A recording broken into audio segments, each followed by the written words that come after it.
வணக்கம். நான் உங்கள் ஃபினிக்ஸ் இந்தியா சதீஷ். 27/6/2025 இன்றைய வெள்ளிக்கிழமை பங்குச்சந்தை செய்திகளோட இந்த வாரத்தோட முக்கியமான ரிப்போர்ட்ஸை தான் பார்க்க போகிறோம்.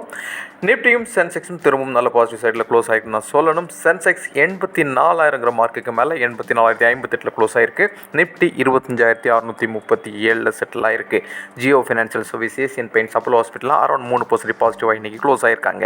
Tata consumer, doctor Reddy's Trent எல்லாமே அரௌண்ட் 1லேருந்து 2.5% வரைக்கும் நெகட்டிவில் க்ளோஸ் ஆகிருக்காங்க.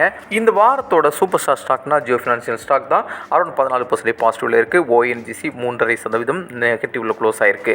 இன்றைக்கி நம்ம மார்க்கெட்டில் மெட்டல், ஆயில் அண்ட் கேஸ் நல்ல பாசிட்டிவ் சைடில் இருந்துச்சு. அதுவும் டாடா ஸ்டீல், எல்என்டி எல்லாமே நல்ல பாசிட்டிவ் பார்க்க முடிஞ்சிச்சு. பேங்கிங் ஃபினான்ஷியல் ஸ்டாக்ஸ் நெகட்டிவில் முடிவடைஞ்சது நம்ம பார்த்தோம். எஃப்ஐக்கள் நேற்றுக்கு அரௌண்ட் 12,594 கோடி ரூபாய்க்கு வாங்கியிருக்கிறதும் முக்கியமான விஷயம். இது எல்லாத்தையும் விட US Fed interest rate reduce பண்ணுவாங்கிற ஒரு எக்ஸ்பெக்டேஷன் மார்க்கெட்டில் இருக்குது. இது எல்லாத்தையும் விட அமெரிக்கா, சீனா வர்த்தக ஒப்பந்தம் போட்டிருக்காங்க இல்லையா, அதில் ஒரு முன்னேற்றம் வந்திருக்கிறதும் மார்க்கெட்டுக்கு பாசிட்டிவ் எனர்ஜியை கொடுத்துருக்குன்னு தான் சொல்லணும். இந்தியாவில் டொமஸ்டிக் இன்ஸ்டியூஷனல் இன்வெஸ்டர்ஸும் வாங்கிட்டு இருக்காங்கிறதையும் நம்ம பாசிட்டிவாக எடுத்துக்கலாம். தங்கத்தோட விலை இன்டர்நேஷனல் மார்க்கெட்டில் கொஞ்சம் குறைஞ்சிருக்கு. நம்ம மார்க்கெட்டையும் கொஞ்சம் குறைஞ்சிட்டு வர்றது உண்மையிலேயே நம்ம கேபிட்டல் மார்க்கெட்டுக்கு பாசிட்டிவான விஷயம். இது எல்லாத்தையும் விட Indian Ruby day to day கொஞ்சம் வீக் ஆகிட்டு இருந்தது. திரும்பவும் கொஞ்சம் பாசிட்டிவ் சைடில் வந்திருக்கு. ஏன் இதை சொல்கிறோம்னா, ஏற்கனவே 86.70 பைசாவுக்கு திரும்பவும் போச்சு.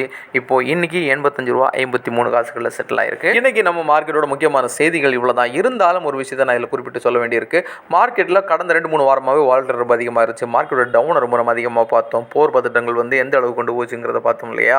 பொதுவாகவே இந்த மாதிரிப்பட்ட செய்திகள் வரும்போது அதோட ரியாக்ஷன் பங்கு சந்தைகளை தான் பாதிக்கும். ஸோ அந்த மாதிரிப்பட்ட நேரத்தில் சல்லிசான காசுக்கு நல்ல பங்குகள் கிடச்சிச்சின்னா அதுவும் உங்கள் சொந்த முடிவில் ஆராய்ச்சி பண்ணி உங்கள் போர்ட்ஃபோலியோ சேர்த்துக்க வேண்டியது உங்களுடைய கடமை. எதுவாக இருந்தாலும் இது முழுக்க எஜுகேஷனல் பர்பஸ், நாட் ரெக்கமெண்டேஷன். வெறும் 100 ரூபாயிலிருந்து கூட stock market, mutual fund, ETF, digital கோல்டில் இன்வெஸ்ட் பண்ண முடியும். இந்த மாதிரிப்பட்ட சிம்பிள் இன்வெஸ்ட்மெண்ட் இருக்குங்கிறது எல்லா மக்களுக்கும், அதுவும் குறிப்பாக யங்ஸ்டர்ஸ்க்கு ரீச் ஆகணும் தான் நம்ம டே டு டே இந்த வீடியோ போஸ்ட் பண்ணிட்டு இருக்கோம். உங்களுக்கு இந்த வீடியோ பிடிச்சிருந்தா லைக் பண்ணுங்கள், கமெண்ட் பண்ணுங்கள், சப்ஸ்கிரைப் பண்ணுங்கள், ஷேர் பண்ணுங்கள். See you tomorrow, another super topic.